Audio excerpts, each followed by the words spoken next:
No es una historia sobre espadas, es una historia sobre un hombre que dejó de luchar para vencer de verdad. Miyamoto Musashi no buscaba la gloria, buscaba el silencio. Y cuando lo encontró, se convirtió en leyenda. Si este tipo de viaje interior te llama, suscríbete al canal, deja tu like y prepárate para conocer al samurái que murió antes de morir. La guerra era el telón de fondo de su infancia.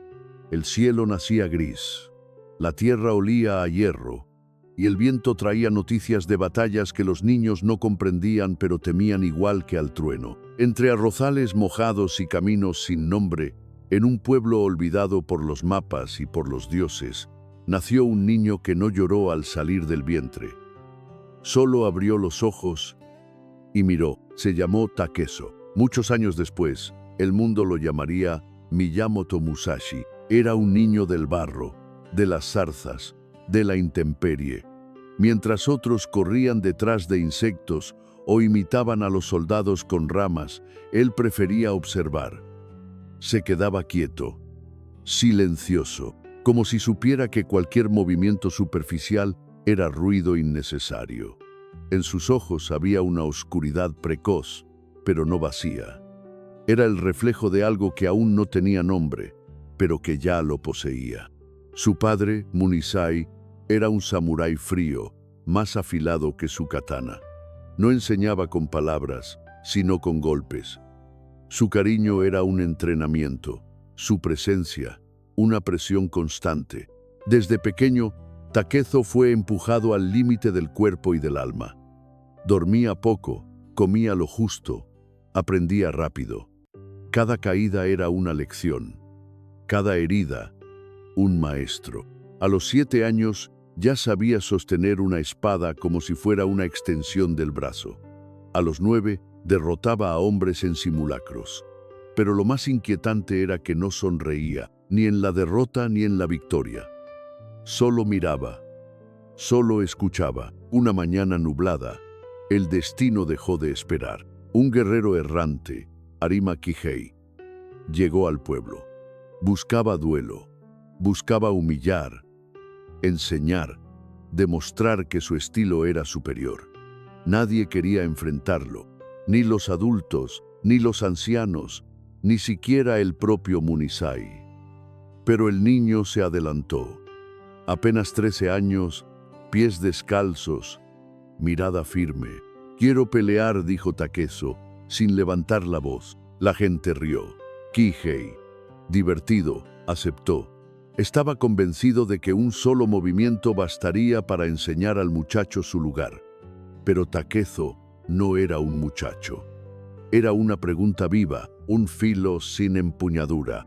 El duelo fue corto, demasiado corto para llamarlo duelo. El niño no vaciló.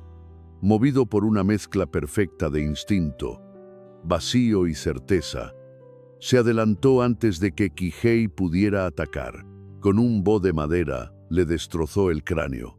Un golpe, silencio, y entonces cayó el primer sol, no por el cuerpo del hombre que se desplomaba como árbol viejo, sino por la mirada de Takezo, que no cambió. No mostró alegría, miedo ni remordimiento. Solo bajó el arma y respiró. Aquel día no fue una victoria, fue una frontera. El pueblo cayó.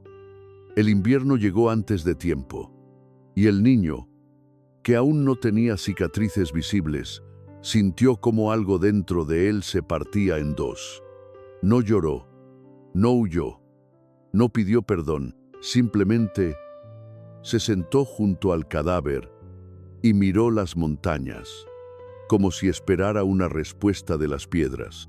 Los adultos comenzaron a evitarlo. Las madres lo señalaban en silencio. Los niños ya no se atrevían a jugar cerca. Había algo en él que alteraba el aire. No era maldad, era otra cosa, algo que hacía temblar a los que aún no se enfrentaban a sí mismos. Takezo se convirtió en sombra. Durante días, no habló con nadie, no comió, no durmió. Se paseaba por los campos como un animal herido que no sabe dónde sangra. Lo que había vivido no era culpa, era revelación. Comprendió que matar era simple. Lo difícil era continuar después. Fue entonces cuando comenzó a caminar. No huyó, no partió con odio, no buscaba venganza ni gloria. Simplemente entendió que el mundo era más grande que su aldea y que su alma ya no cabía en ella. Quería saber si lo que sentía era real, si todos los hombres que portaban espadas cargaban también con ese abismo. Se despidió del padre sin palabras. Salió al amanecer, cuando los demás aún dormían. Y por primera vez, el mundo lo recibió con el silencio que tanto amaba. Caminaría por senderos sin nombre, comería del suelo, dormiría bajo lluvia, aprendería a leer el movimiento de las hojas, el ritmo del agua, la respiración de los lobos. No buscaba escuelas, porque intuía que el verdadero maestro nunca da lecciones. Solo abre puertas internas. Así comenzaba su camino, no hacia la victoria, no hacia la fama, sino hacia algo más profundo, hacia ese lugar sin forma donde ya no se lucha, pero donde aún se es. El mundo se extendía ante sus pies como un pergamino sin escribir. No había mapa, ni guía, ni destino. Solo pasos, solo tiempo, solo hambre no de comida, sino de sentido. Takezo, el joven que pronto se haría llamar Musashi, caminaba como quien se despoja de sí mismo con cada pisada. Dejaba atrás el niño que mató y cargaba ahora con el peso de una pregunta sin forma. ¿Por qué lucha el hombre? No buscaba templos ni dojos. Pasaba de largo ante monjes y maestros. Su escuela era el viento, su entrenamiento, el dolor. Dormía a la intemperie, bajo puentes o sobre raíces, a veces con frío, a veces con fiebre, pero siempre despierto, incluso en sueños. A lo largo del camino, vio cosas que un niño no debería ver. Pueblos quemados por guerras ajenas, mujeres llorando por hijos muertos, samuráis borrachos que olvidaron el honor. Aprendió que la espada no era símbolo de virtud, era una herramienta, y quien la usaba podía ser santo o bestia. A menudo, ambas cosas al mismo tiempo. En una ciudad portuaria, presenció un duelo en el que un hombre mató a otro sin despeinarse. Nadie lloró, nadie gritó. Era costumbre, dijeron. Así es la vida de los espadachines, pero algo en Musashi se endureció por dentro. Sabía que, aunque el cuerpo se volviera insensible, el alma no podía acostumbrarse al derramamiento de sangre, o terminaría seca, muerta en vida. Fue entonces que decidió perfeccionar su técnica, no por deseo de poder, sino por necesidad de comprender. Si iba a seguir viviendo entre espadas, debía saber todo lo que una espada podía hacer, y todo lo que no podía. Durante años, vagó por el Japón fracturado, desafiando a guerreros de distintas escuelas. No por arrogancia, no por fama, sino porque necesitaba ver qué había detrás de cada estilo, detrás de cada golpe, detrás de cada máscara. En Kiso, derrotó a un maestro que usaba una katana curva como una pincelada. En Osaka, enfrentó a dos hermanos gemelos que peleaban en sincronía perfecta. En Ida, venció a un espadachín ciego, cuya audición era tan aguda que anticipaba los pasos del enemigo por el susurro del aire, pero en ninguno de ellos encontró la paz que buscaba. Al contrario, con cada victoria, el vacío se hacía más grande. Ya no temía morir, temía no comprender, y sin embargo, algo comenzaba a cambiar. Empezó a usar armas improvisadas, palos, remos, ramas. Descubrió que no era el filo lo que mataba, sino la intención. Cuanto menos dependía del acero, más fuerte se volvía. Los demás veían arrogancia, él, libertad. Fue en una aldea olvidada donde sucedió algo inesperado. Un anciano, que lo había observado durante días, lo invitó a compartir arroz junto al fuego. No era guerrero, ni sabio, solo un viejo que cultivaba cerezos. Musashi aceptó. Tienes la mirada de alguien que aún está buscando su sombra, dijo el anciano sin mirarlo. ¿Y si ya no tengo sombra?, respondió Musashi. Entonces tienes que dejar de buscarla. Esa noche no durmió. Las palabras del anciano giraban dentro de él como una espada invisible. Fue entonces cuando comprendió que sus duelos no eran con hombres, eran con partes de sí mismo. Cada adversario era una versión antigua de su propio yo. El orgulloso, el temeroso, el impulsivo, el que aún quería ser visto. Y comenzó la danza con los demonios. En un duelo celebrado en una colina bajo lluvia, enfrentó a un guerrero famoso por su crueldad. El hombre gritaba, provocaba, giraba la espada como si bailara con la muerte. Musashi, en cambio, se movía despacio, como si no tuviera prisa. Cada paso era medido, cada mirada profunda. Y cuando llegó el momento de atacar, lo hizo con una calma tal que el golpe pareció inevitable, como el amanecer. El enemigo cayó, no por la fuerza, sino por la certeza. Musashi no celebró. Se quedó bajo la lluvia, empapado, respirando con los ojos cerrados. No había gloria, solo silencio. A partir de ese día, algo en él se suavizó. No dejó de luchar, pero sus combates tomaron otra forma. Empezaba a desarmar al enemigo antes del primer golpe, con la postura, con la mirada. Con el tiempo, desarrolló un estilo propio, basado en la espontaneidad y en el momento presente. Lo llamó Nite Nichiryu, el camino de los dos cielos, una técnica que combinaba dos espadas, pero que en realidad no hablaba de armas, sino de dualidad. Cuerpo y mente, tierra y cielo, muerte y vida. Muchos lo criticaron. Decían que romper las reglas era un insulto a la tradición.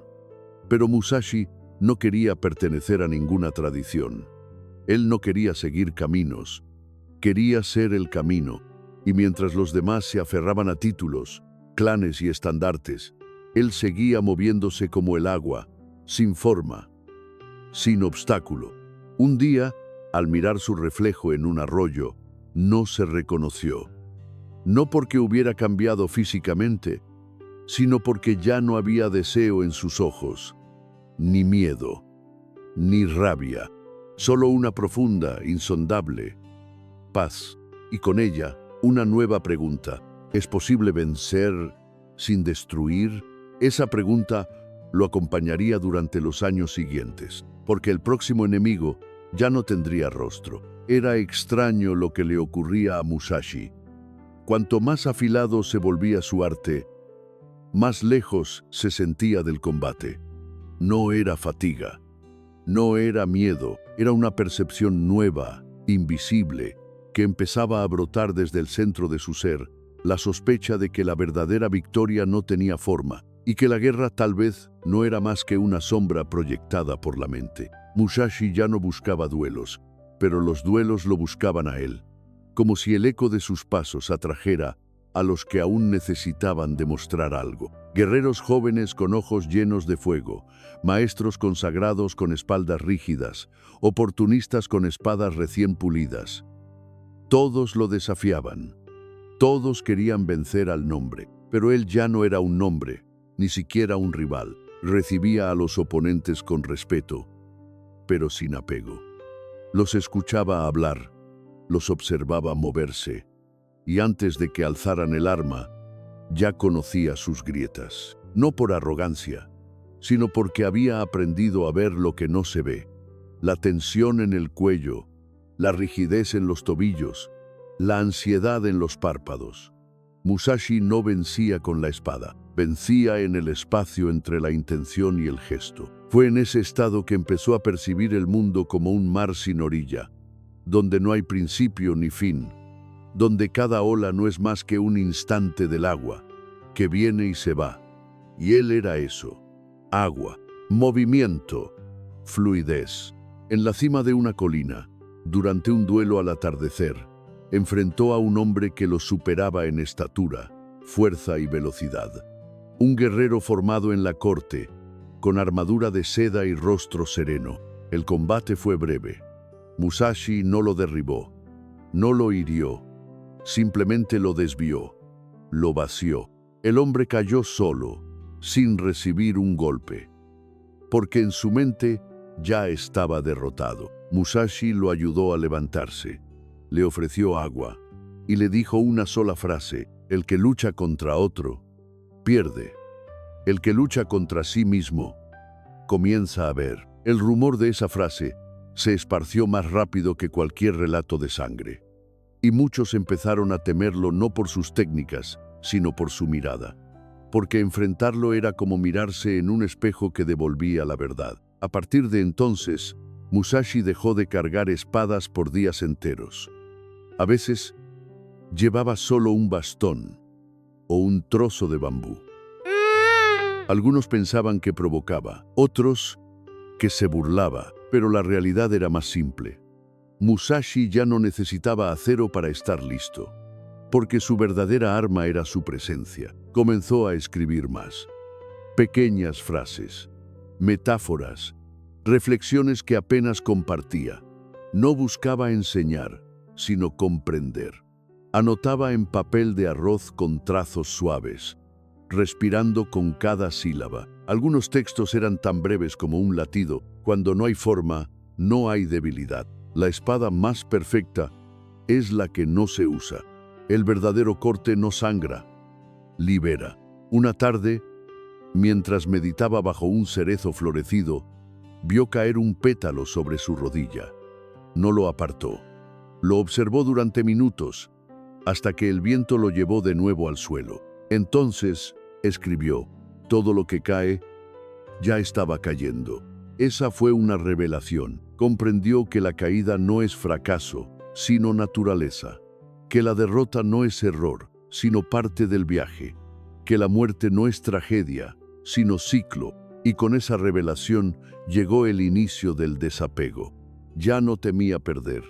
Ya no necesitaba ganar. Por eso, era libre. Pero no todos lo entendían. Un joven discípulo lleno de orgullo lo desafió una mañana. Era un muchacho de mirada ardiente, que creía conocer el mundo por haber leído libros y practicado durante años. Musashi lo observó. No dijo nada. Aceptó el duelo, pero antes de comenzar el joven gritó: voy a derrotarte, y todos sabrán que fuiste vencido. Musashi, tranquilo, desenvainó lentamente su boca en una espada de madera y adoptó una postura completamente abierta, vulnerable, sin defensa. El joven dudó. Esa duda lo rompió. Cuando atacó, lo hizo con rabia, con miedo.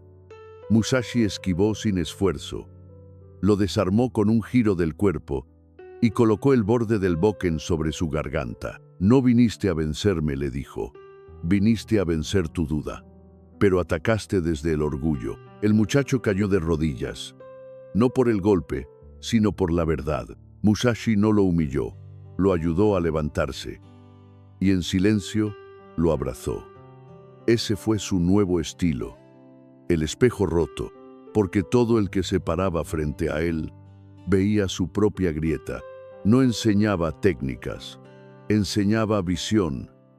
No corregía posturas, corregía intención. Fue así como se volvió un mito vivo. No por sus hazañas, sino por su transparencia. Muchos lo seguían, algunos para aprender, otros solo para observar. Lo llamaban maestro, pero él no se llamaba nada, solo respondía al momento. Y en ese momento empezaba a nacer el guerrero sin enemigos.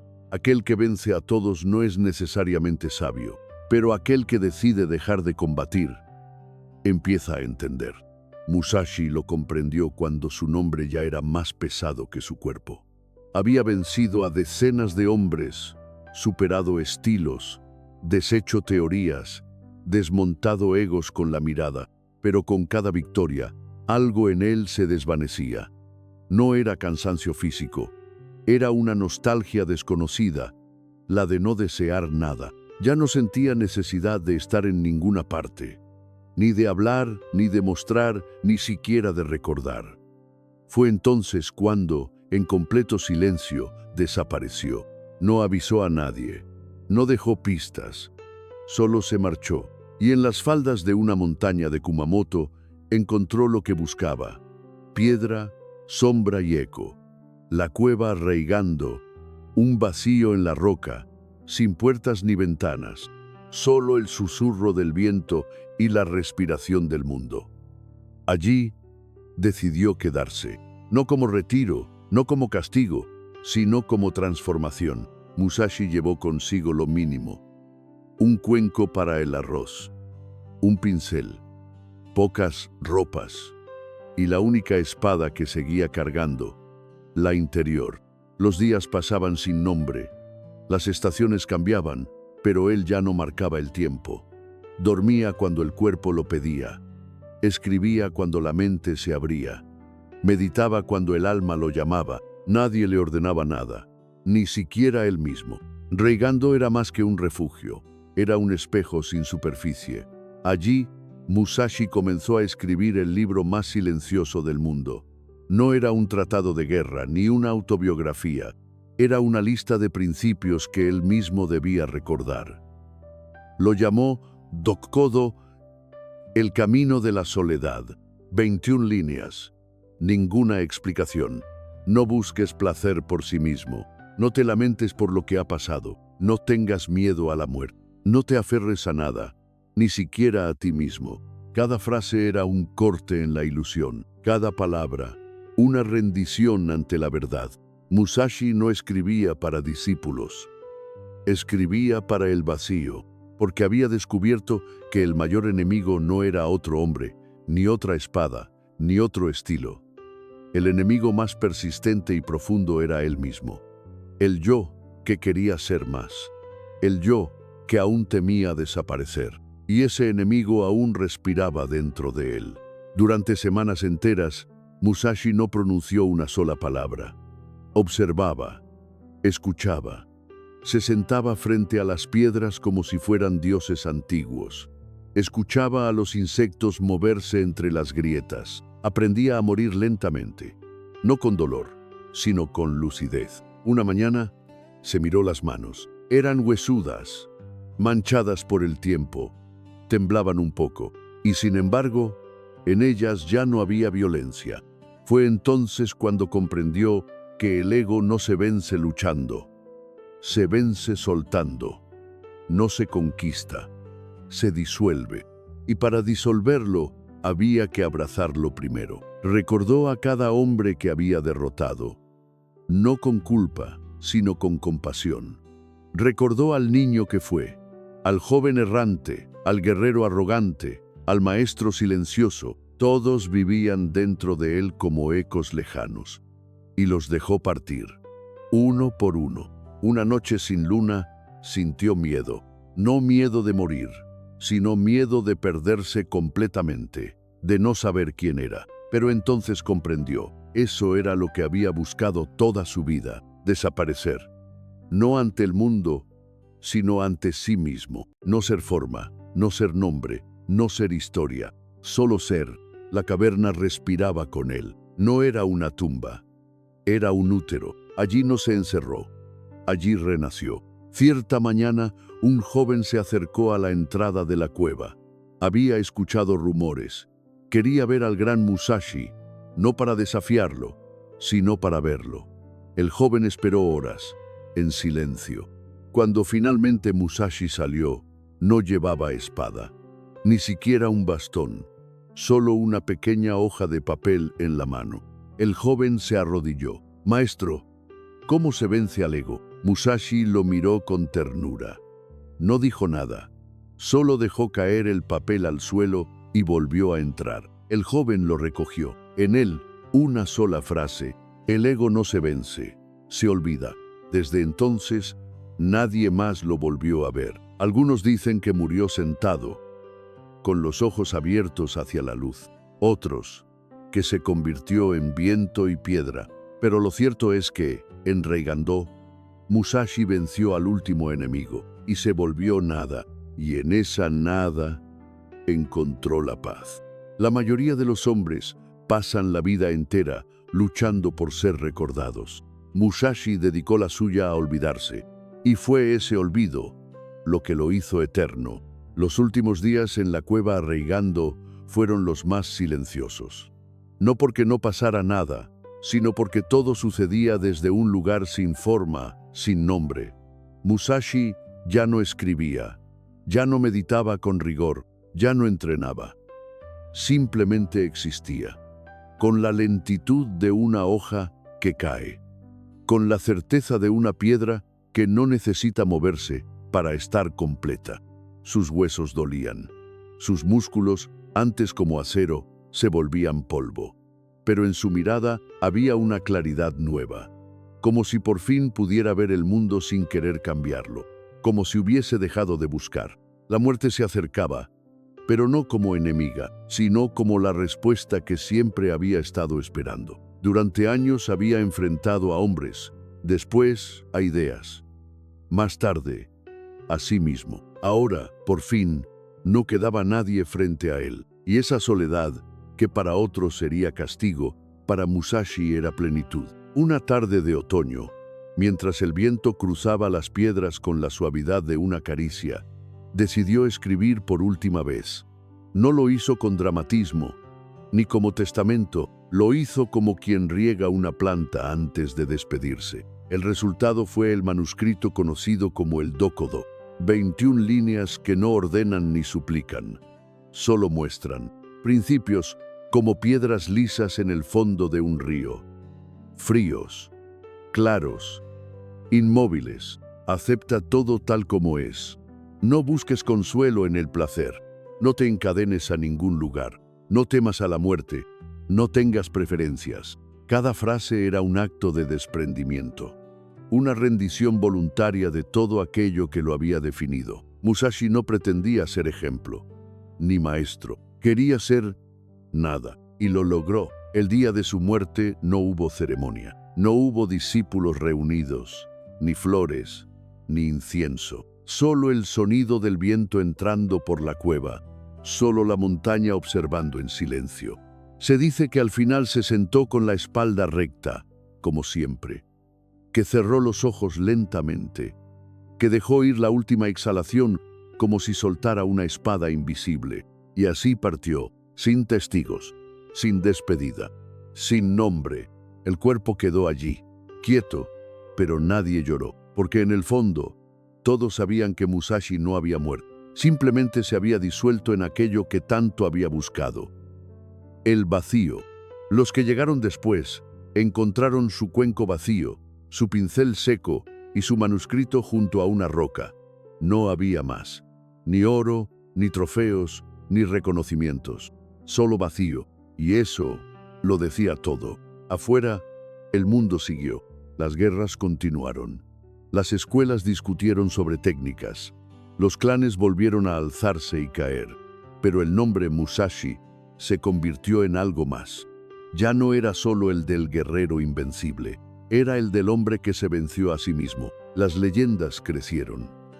Algunos decían que podía matar con una mirada, otros que hablaba con los árboles, otros más aseguraban que su alma vivía en las hojas que caen en otoño. Pero los que realmente comprendieron sabían que su legado no estaba en los duelos, estaba en las pausas, en los gestos no hechos, en las palabras que eligió no decir.